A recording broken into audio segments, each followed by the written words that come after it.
سلامونه او نیکی هیلې مو منئ د کتاب لوستونکو یوټیوب چینل قدرمنو لیدونکو نن پر یوې نوې موضوع مونږ ته د راتلونکي لپاره کوم مهارتونه پکار دي خبرې کوو.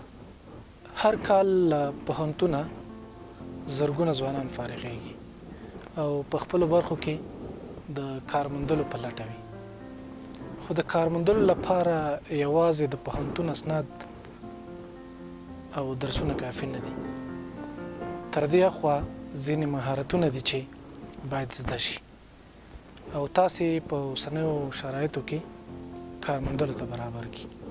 دا هغه مهارتونه دي چې تاسې سره په کاري چاپیریال او خپل کاري شخصیت جوړولو کې مرسته کوي. لومړی ډیجیټلي پوهه ده. نن سبا نړۍ دومره پرمختللې ده چې په هر کار کې او په هر وظیفه کې ټکنالوژي کاریږي. نو څومره چې د ټکنالوژۍ په اړه ستاسې پوهه او معلومات ډیر وي، هومره به ادارې ستاسې ګمارلو ته زړه ښه کوي. یو عمومي ټکنالوژي ده چې کمپیوټر او انټرنیټ دی. دا به ستاسې زده وي، خو خپل مسلک ته هم وګورئ چې کومه نوې ټکنالوژي پکې کاریږي او تاسې ورسره څومره بلد یاست. که تاسې زراعت لوستی وي نو وګورئ چې په زراعت کې کومه ټکنالوژي کاریږي.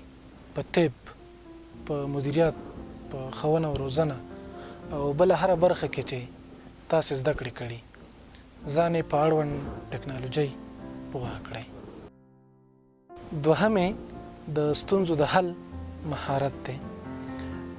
دا هغه مهارت دی چې په ښوونځیو او پوهنتونونو کې نه لوستل کیږي یا نه درښودل کیږي، خو په مسلکي ژوند کې به تاسې هره ورځ له داسې ستونزو سره مخ کیږئ چې له تاسې به یې د حل غوښتنه کیږي.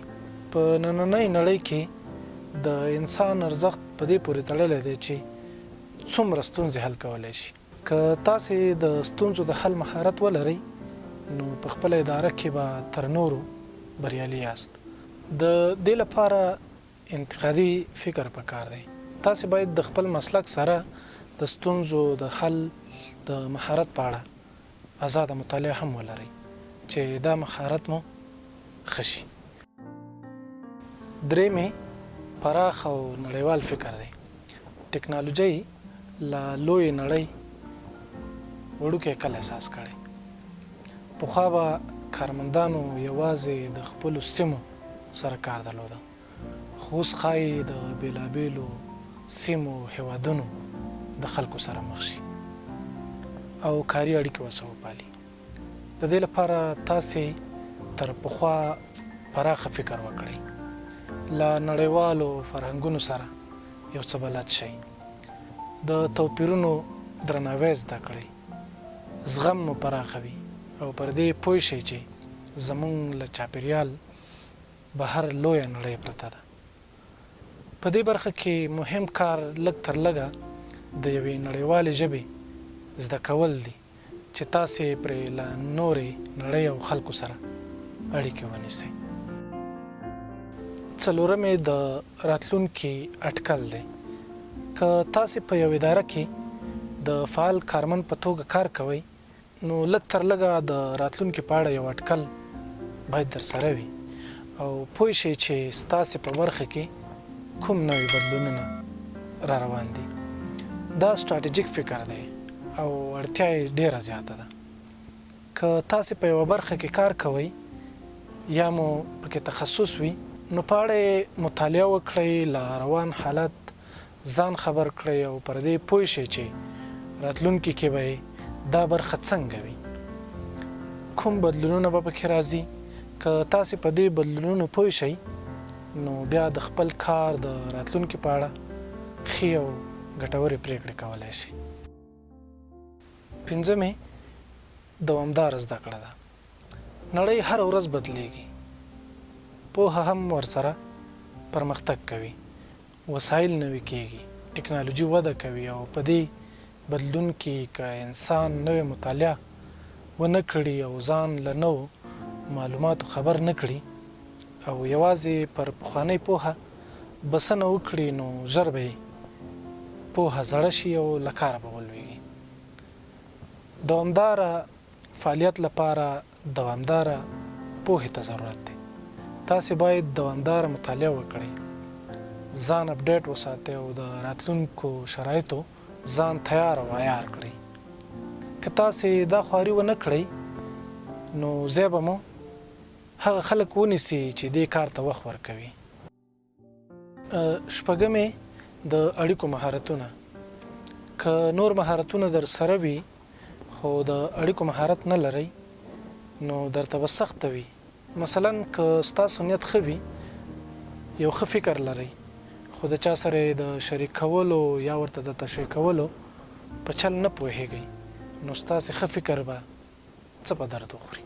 نو تاسې باید هم ښه لیکل زده کړئ، هم ښه وینا زده کړئ او دا وړتیا باید ولرئ چې خپله خبره په لیکلي ډول او هم په وینا کې په دومره واضح ډول متقابل لوري ته ورسوئ چې هغه پرې پوه شي او سر یې پرې خلاص شي.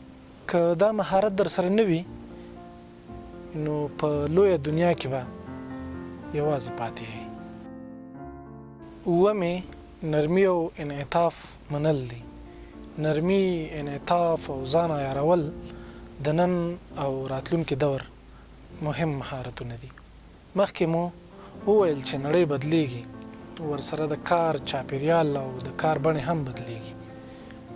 نن به تاسې یو کار په یو ډول کوئ خو سبا به یې بل ډول ته ضرورت وي. له تاسې تمه کیږي چې نوي چاپیریال سره ځان بلد او عیار کړئ. نو دا زده کړئ چې له نوو بدلونونو سره ځان څنګه عیار کړئ، بدلونونه او توپیرونه څنګه ومنئ، نوي شرایط څنګه عملي کړئ او په بدلون کې خپل کار ته دوام څنګه ورکړئ. اتمې معلومات دي. یو مشهوره جمله ده چې وایي معلومات قدرت دی. څوک چې معلومات لري هغه برلاسی وي. نو د دې برلاسۍ موندلو لپاره تاسې باید لومړی د خپلې برخې معلومات ولرئ، بیا باید د هغه معلوماتو د تحلیل او ارزونې قوت ولرئ. تاسې باید د معلوماتو له لرلو وروسته د اوسني او راتلونکي حالات ترمنځ اړیکې پیدا کړئ او دا قضاوت وکړئ چې اوس وخت کې د دې معلوماتو په رڼا کې کومه پرېکړه وکړئ چې راتلونکي کې مو په درد وخوري. نهمې د ځان او نورو پیژندل دي. ځان پیژندل مهم دي خو د بریالیتوب لپاره د نورو پیژندل هم همدومره اړین دي. ځان پیژندل دا دي چې تاسې خپل قوتونه او د ضعف نقطې وپیژنئ او وګورئ چې په څه پوهیږئ او په څه پوهېدو ته ضرورت لرئ. کله چې تاسې خپل ځان وپیژنئ او خپل د ضعف نقطو باندې پوه شئ نو بیا یې د حل لپاره اقدام کولی شئ. همدارنګه باید نور خلک هم وپیژنئ، د هغو د قوت او ضعف نقطې هم باید وپیژنئ، پوه شئ چې هغوی څنګه فکر او څه ډول پرېکړې کوي. کله چې تاسې د نورو خلکو په اړه پوه شئ بیا ورسره په اسانۍ اړیکه کولی شئ، مشوره ورکولی شئ او په ګډه ورسره د پرمختګ لپاره کار کولی شئ. د دې مهارتونو د موندلو لپاره باید تاسې په خپله لاس په کار شئ او همدا اوس دا ټکي ځان سره لیست کړئ او په نوبت د یوه په اړه مطالعه او یا انټرنیټي لټون پیل کړئ.